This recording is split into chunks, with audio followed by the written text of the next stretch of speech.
Good morning, welcome back. I know I shared in my first video my starting weight, but I neglected to share some measurements and some other beginning things, so I thought that would be perfect for another video on initial measurements and my initial blood work values, since I feel like those are very important for us to track, for me to track as well. I'd recommend that you do the same. So let me go ahead and share that with you.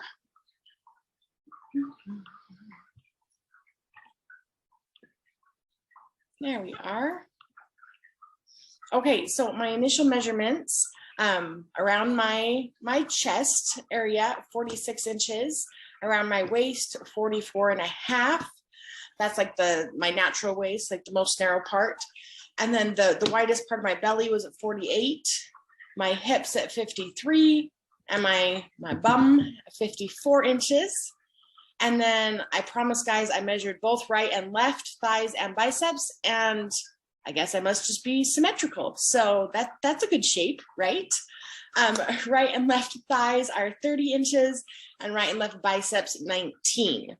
So tracking inches is another great way to track progress. I definitely believe that we got to set non-scale victories in a weight loss journey, health gaining, hopefully, but weight losing journey. And so tracking inches is one good way to do that. And then another good way to do that is initial blood work. So I've been struggling since coming off the hormone therapy that I have for my cancer treatment. It really messed with my blood pressure. My blood pressure kept kind of creeping up during my treatment until kind of the end. I thought, I was like, oh, I'm just stressed, or I keep having surgeries and surgeries, so obviously I'm a little bit heightened. But after you have kind of consistent measures of high blood pressure, then that's kind of what your blood pressure is. So I've actually been working on it for about 2 months, being really consistent with my vitamins and my supplements, and I've lowered it. So it was at the highest I probably saw was like 138/96, which was a little scary. The people who helped me take it were like, oh, that's not great. So, but being really consistent with my vitamins and daily movement, I've lowered it. I even had it lower than what I have right here on the screen, 130/90. I had a measurement that was lower, like 126/86, but it was I'm kind of taking an average, I guess, over a couple times of taking it. So I'm not trying to pick the very lowest one, but also I'll go kind of right in the middle. So 130/90. I would really like to get it ideally below 120/80, have a really good resting blood pressure. Next, I did kind of a wellness blood work up, looking for cholesterol, blood sugars, kind of your risk for pre-diabetes. And I'm definitely higher than where I would like to be. Maybe I should start with the good news. My glucose at 83 milligrams per deciliter was actually in a normal range, not even at the top end of the range. Even though I feel like, I love sugar. Yeah, I love sugar, but I'm grateful that I've been working on control there, and it's down at 83, and that's a fasting blood sugar level after I'd been fasting for more than 12 hours. And then my A1C, which is a good measurement for insulin resistance, was also in a normal range, so 5.1. A good range is like 4.5 to 5.6. So I'm kind of right there in the middle. Could I lower it? Yes, and that will be great as well. Now we kind of go into my cholesterol, and I've kind of broken it down a little bit because I think that each of these measurements have some value.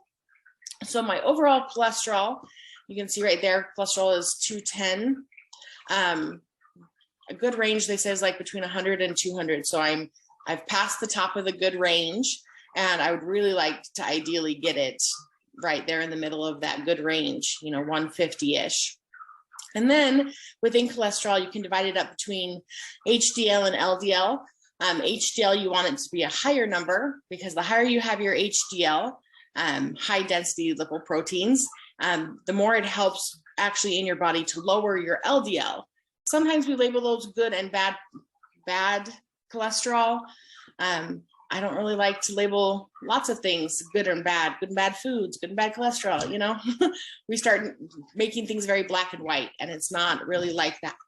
But definitely want to have a higher LDL, so we could have that a little bit higher. It's right there at the bottom of the range. And then my LDL is up at the top of the range. I guess the top of normal range was 130. I can do better. I can definitely have it a lot lower. So I would like to see that closer to, I don't know, 90 to 100. And then this is my least great one, triglycerides at 185. And so that's not even in the high range. That's like borderline really high. I would like to, again, have that closer down to 100, 110-ish. So those are some good measurements going forward. And there's, of course, other non-scale victories. I'll keep talking about how your clothes fit and the energy and quality of sleep. But I'll do a whole other video on how to set weight loss goals, because it can be really tricky when having a weight loss journey, how to set goals appropriately and consistently, and how do I control some of that even though you can be consistent with your actions and your habits, it may not translate on the scale. So I'll make a whole other video about that. Otherwise, you guys have a great day. I'll talk to you soon.